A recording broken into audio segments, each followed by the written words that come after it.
புதிய ஓய்வூதிய திட்டத்தை ரத்து செய்தல் என்பது உள்ளிட்ட கோரிக்கைகளை தமிழக அரசு விரைந்து நிறைவேற்ற வேண்டும் என வலியுறுத்தி தூத்துக்குடி உள்ளிட்ட மாவட்ட தலைநகரங்களில் அரசு ஓய்வூதியர் சங்கங்களை சேர்ந்தவர்கள் ஆர்ப்பாட்டத்தில் ஈடுபட்டனர்.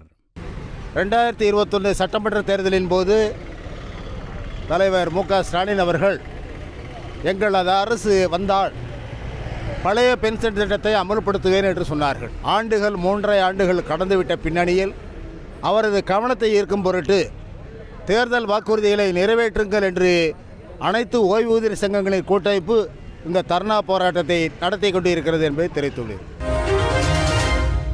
புயல் மழை பாதித்த மக்களுக்கு 2000 ரூபாயை நிவாரண நிதியாக வழங்கும் தமிழக அரசின் முடிவு ஏற்புடையதல்ல என தமிழக பாஜக தலைவர் அண்ணாமலை தெரிவித்துள்ளார்.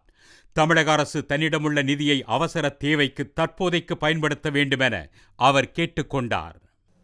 வெள்ளத்தால் பாதிக்கப்பட்ட மக்களுக்கு 2000 ரூபாய் நாங்கள் காம்பன்சேஷன் ரிலீஃப் கொடுக்குறோம், உடனடியாக பணம் கொடுக்குறோன்னு சொல்கிறோம். போன வருடம் உங்களுக்கு தெரியும், மிஜாங் புயல் வந்த பொழுது 6000 ரூபாய் ரேஷன் கார்டு கொடுக்கப்பட்டது. நகரமும் கிராமமும் ஒன்று தான், பாதிப்பு ஒரே பாதிப்பு தாங்க. கிராமத்தில் இன்னுமே அதிகமான பாதிப்பு இருக்குது. அப்படி இருக்கும் பொழுது எப்படி 2 விதமான புயல் கிட்டத்தட்ட ஒரே மாதிரி ரெயின்ஃபாலை போட்டிருக்கு. சென்னைக்கு 300 mm வந்துச்சு, இங்கே 500 mm வரைக்கும் வந்திருக்கு, 50 சென்டிமீட்டர் வந்திருக்கு. அப்படி இருக்கும் பொழுது 2000 ஒரு ரேஷன் கார்டுக்கும் 6000 ஒரு ரேஷன் கார்டுக்கும் எப்படி அது நியாயம்? தொடர்மழை காரணமாக ஆம்பூர் அருகே உள்ள நாயக்கநேரி சாலையில் விழுந்த மிகப்பெரிய கல்லை அகற்ற அதிகாரிகள் நடவடிக்கை எடுக்காததால் அப்பகுதி மக்களே கல்லை உடைத்து அப்புறப்படுத்தும் பணியில் ஈடுபட்டனர். இதனிடையே வாணியம்பாடியை அடுத்த வளையாம்பட்டு பகுதியில் குடியிருப்புகளை சூழ்ந்த மழைநீர் வெளியேறாததால் பொதுமக்கள் அவதியடைந்துள்ளனர். மழைக்காலங்களில் அதிகாரிகளும் ஆட்சியாளர்களும் வெற்று வாக்குறுதிகளை மட்டுமே தந்துவிட்டு போவதாக அவர்கள் சாடினர்.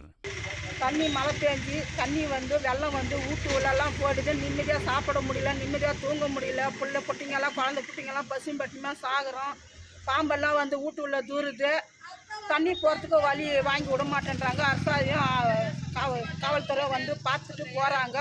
வரும் பேச்சு மட்டும்தான், வேற ஒன்றுமே இல்லை. நாட்டின் அமைதியை சீர்குலைக்கும் வகையில் நடுவனில் ஆளும் பாஜக அரசு செயல்படுவதாக குற்றம் சாட்டி வேலூரில் இஸ்லாமிய கூட்டமைப்பினர் ஆர்ப்பாட்டத்தில் ஈடுபட்டனர். உத்தரப்பிரதேச மாநிலம் சம்பல் பகுதியில் பழமை வாய்ந்த ஜும்மா மசூதியை ஆய்வு என்ற பெயரில் உத்தரப்பிரதேச அரசு இடிக்க முயல்வதாக அவர்கள் குற்றம் சாட்டினர். ஜம்மா மசூதியில் நடந்த கலவரத்தை கண்டிக்கும் வகையில் 5 இளைஞர்களின் உயிரை குடித்த யோகி அரசை அதை ஊன்றுகோலாக திகழ்ந்து கொண்டு நாட்டில் கலவரத்தை தூண்டும் மத்திய ஒன்றிய அரசையும் கண்டித்து இந்த ஆர்ப்பாட்டம் நடத்தியுள்ளோம்.